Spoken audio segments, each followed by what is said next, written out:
We're coming off of God of War 2018. How do you top that? How do you deliver something that players will love maybe just as much as God of War 2018? The pressure was tremendous.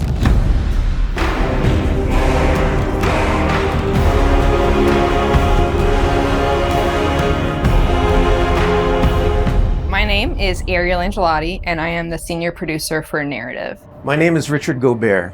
I'm the story lead for God of War Ragnarok. I'm Jody Kupsko, and I'm the supervising dialogue designer.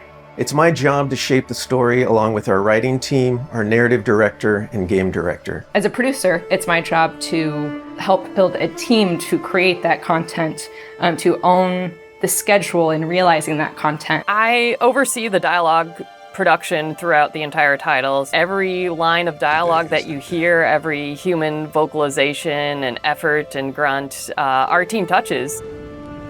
So I'm a man now, like you? No. We are not men. We are more than that.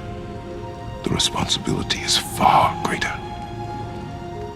In the story of God of War 2018, we find Kratos seemingly having turned over a new leaf in the Norse lands.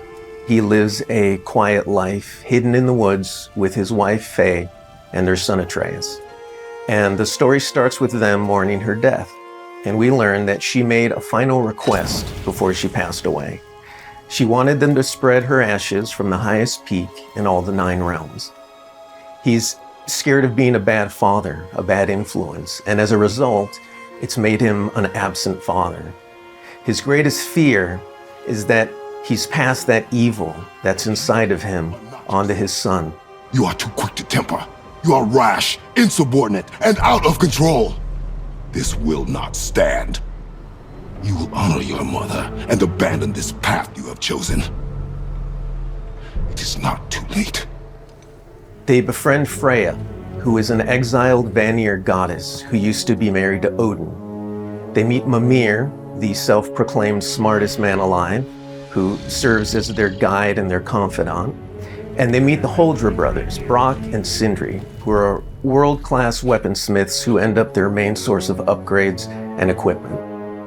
Now, among the enemies they make are the Aesir gods, whose leader is none other than Odin, someone we never meet in God of War 2018, but who casts a very long and dark shadow over the 9 realms. There are consequences to killing a god! Why? How do you know? How do you know? After many adventures, Kratos and Atreus end up fulfilling Mom's wishes, and over the course of that journey, they find out more about each other and about themselves, and finally find a common ground between them.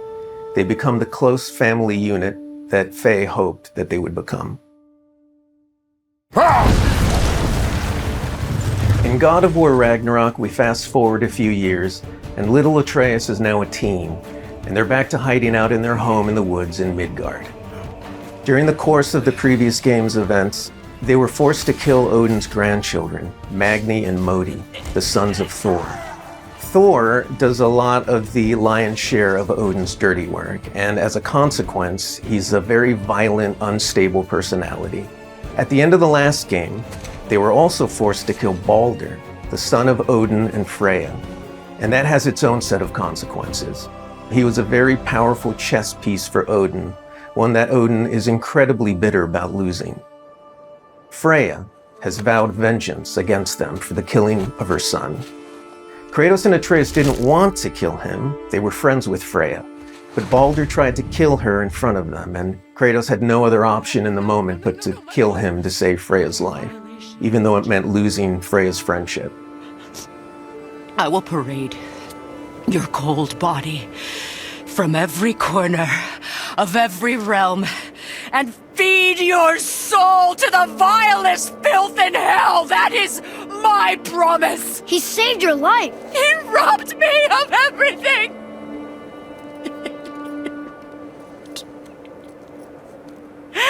Everything. His death is also foretold to bring about Fimbulwinter, which is a brutal 3-year winter that is then followed by Ragnarok. It's an apocalyptic war between all the Norse gods, the giants, the dwarves, and the elves, and an army of the dead. They're all destined to fight in a battle that basically ends the world. Kratos is understandably worried about his son and what it means for him. You get to go on this journey with how Atreus grows into a young adult and how Kratos grows into his next era in his life, and really see kind of the parent that he's striving to be, but the person he's striving to be. I find that tale so incredibly relatable. We had started shooting plenty of content before the pandemic hit. In fact, the week before we all went work from home, we were doing a shoot. I remember being on and off that set, running back to the office and having to talk to studio leadership about what was going down and how this was going to impact us moving forward. And those were trying times. For us, it was a very unique challenge because we had to bring in actors and we had to record them.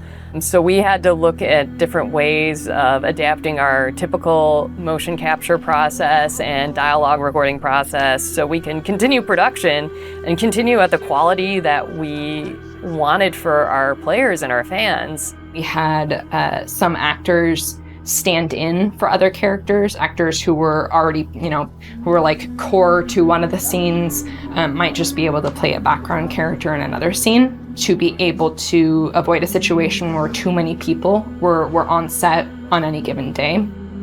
We avoided compromising the story that we were trying to tell as a result of the pandemic and these limitations that we had to deal with. There were no cinematics that we changed. We still have the same characters in them in the final game. We just had to get a bit creative with how we shot the content. Our actor for Atreus, Sonny, is a teenage boy, and his voice changed dramatically throughout the several years on this title. I don't want to fight anyone. I just want answers. We had to go in and even out that performance so it sounds like it took place over a short period of time.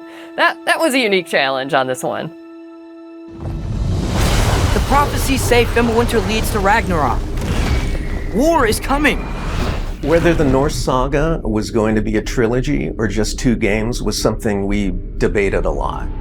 There were obviously pros and cons for either approach. So we waited for Cory Barlog to weigh in, and he did, and he said, let's do it in 2. The consequence to that is, how do you wrap up the story in one game and do Ragnarok justice? How do we lead up to that and then have a big moment at the end of the game and wrap up all those loose threads? This game is bigger than what we initially envisioned. There's a lot of important story moments that we needed to cover. There are more characters that we follow the threads of.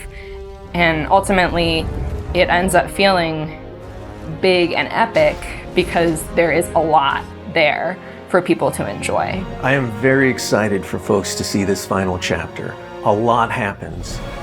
We put our characters through the ringer, but we also bring them closure and we provide answers to a lot of the questions the first game posed. Just all of the new combat that we're doing and the new interactions. There's a lot of stuff that's happening in this title that I think people are going to have fun with.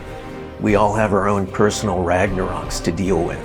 And this story is about how you process that, how you own it, and how you make it a part of yourself and grow from it. I mean, we set some stuff up at the end of last game. There's going to be some consequences this game. We're going to see how things play out between Freya and Kratos. We're going to see how the evolution of the family relationship continues. You got Brock and Sindri, the dwarves, who are kind of part of your makeshift family now. And there's going to be some other characters that we introduce that maybe going to disrupt the balance a little bit. I can't wait until players get their hands on the game, are able to experience how the story unfolds for themselves. We have, I think, an incredibly well-rounded game. Very satisfying combat, beautiful and rich environments to explore, outstanding character art, a lush and moving soundtrack and soundscape.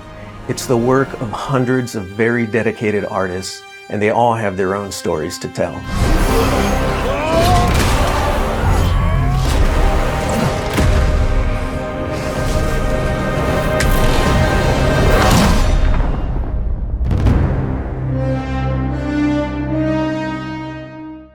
为什么？